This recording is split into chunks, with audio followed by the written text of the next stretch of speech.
How many of you made a financial resolution last year and totally forgot about it by February? Look, I get it. I really do. Saving money sounds great until rent is due, your car breaks down, and suddenly you're eating ramen for dinner 3 nights in a row. But here's the thing. There's a reason nearly 65% of Americans set financial goals at the start of every year. Those who actually plan their finances can change their entire trajectory in just 12 months. So what's different this time? Why should you believe this year will be different? Because today, I'm going to show you a strategy that most people completely miss, and it's coming later in this video. But first, we need to lay the groundwork. I'm going to break down exactly how to plan your personal finances for the new year. And if you stay until the end, I'll reveal the biggest mistake most people make with their money. Trust me, you don't want to miss it. So hit that like button, subscribe if you haven't already, and let's dive in. Before we jump in, I need to say something important. This video is for educational and informational purposes only and does not constitute financial or investment advice. I am not a financial advisor. Always do your own research and consult a qualified professional before making financial decisions. I'm just someone who cares about personal finance and wants to share what I've learned. Cool? Cool. Now let's get into it. So why does planning your finances at the start of the year actually matter? I mean, money comes in, money goes out. Why overthink it, right? Well, because without a plan, you're basically flying blind. Get this. Studies show that about 65% of Americans set financial goals like saving more money and reducing debt at the start of the year. But here's the problem. Most people fail because they don't have a system. They have good intentions, but no roadmap. Hoping to save money isn't the same as actually planning to save money. The new year gives you a natural reset point, like a financial fresh start. You can look at what worked last year, what didn't, and course correct before you're 6 months in wondering where all your money went. So where do we start? Great question, and that brings us to step 1. Go ahead and comment below what your biggest financial challenge is right now. I'd love to hear from you. The first thing you need to do is review your financial year. Look back at the last 12 months. What worked, what didn't? Okay, I know that sounds kind of painful, like, do you really want to see how much you spent on takeout? Maybe not, but you need to. Here's why. If you don't know where your money went, you can't make better choices going forward. Ask yourself these reflection questions. Did I save as much as I wanted? Where did most of my money go? Did I take on new debt or pay any off? Were there unexpected expenses? What surprised me about my spending? I'm guessing most of you would be shocked by your answers. And here's the thing. This isn't about shame or guilt. It's about awareness. You can't improve what you don't measure. Basically, treat your finances like a report card. And once you know your grade, you can make a plan to do better this year. Next up, setting SMART financial goals. Now, I know SMART goals might sound like some corporate buzzword, but trust me, it works. SMART stands for specific, measurable, achievable, relevant, and time-bound. Let me give you an example. Instead of saying, I want to save more money, a SMART goal would be, I will save $3,000 for an emergency fund by December 31st by setting aside $250 per month. See the difference? One's vague, the other's a real plan. The more specific you are, the more likely you are to actually do it. So what are some common financial goals people should consider? Here are a few. Build a $1,000 starter emergency fund. Pay off $5,000 in credit card debt, save for a down payment on a house, max out your retirement contributions, or increase your credit score by 50 points. Those all sound doable if you break them down, right? That's the key, breaking them down into monthly or weekly actions. Drop in the comments what your financial goal is for this year. I'd love to know. Now we get to the B word, budget. I know, that word makes a lot of people feel restricted, but hear me out. A budget isn't about restricting yourself. It's about controlling where your money goes instead of wondering where it went. So how do you actually budget? There are 2 popular methods. First is the 50-30-20 rule. 50% of your income goes to needs, rent, groceries, utilities. 30% goes to wants, dining out, entertainment, hobbies, and 20% goes to savings and debt repayment. That sounds simple enough, right? The other method is zero-based budgeting. With this, every dollar you earn gets a job. Your income minus your expenses and savings should equal 0. So you're telling every dollar where to go before the month even starts. It takes more effort up front, but it's super effective for people who want maximum control. I actually use zero-based budgeting myself because it keeps me accountable. But honestly, the best budget is the one you'll actually stick to. You might want to try the 50-30-20 to start, and that's perfectly fine. Start somewhere, then adjust as you go. Okay, so you've got your budget. Now what? Now here's where it gets good. The pay yourself first rule. Wait, pay yourself? Aren't you supposed to pay your bills first?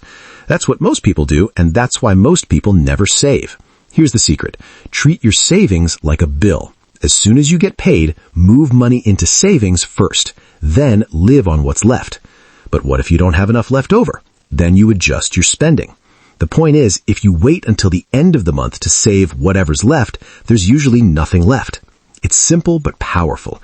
Even if you start with just $20 or $50 per paycheck, you're building the habit. This one shift alone can transform your finances.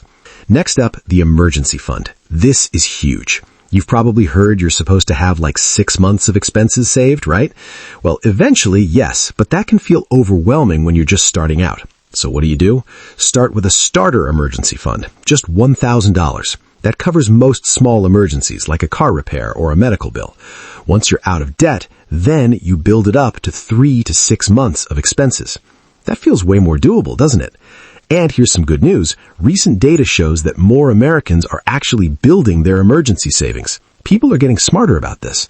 So where should you keep this money? A high-yield savings account. Somewhere you can access it quickly, but not too easily. You don't want it mixed in with your checking account where you might accidentally spend it. Keep it separate, but accessible. All right, let's talk about the elephant in the room. Debt.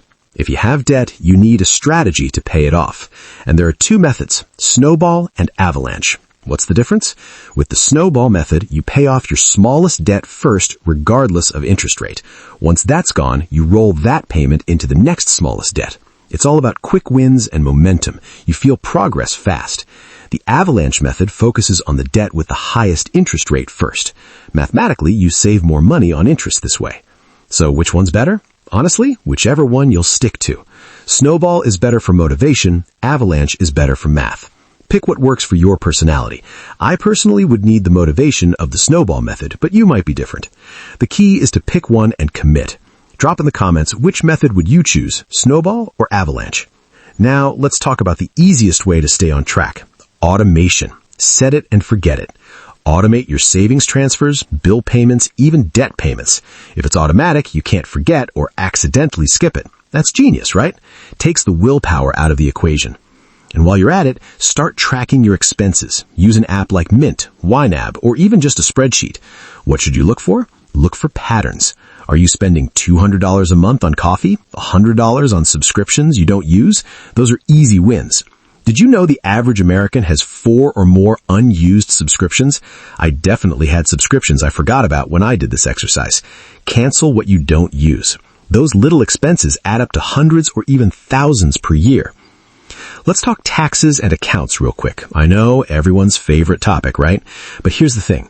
If you get a tax refund this year, don't just blow it. Use it to jumpstart one of your financial goals, like putting it straight into savings or paying off debt. Exactly. Same with bonuses or any unexpected income. And what about accounts? Do you need like 10 different bank accounts?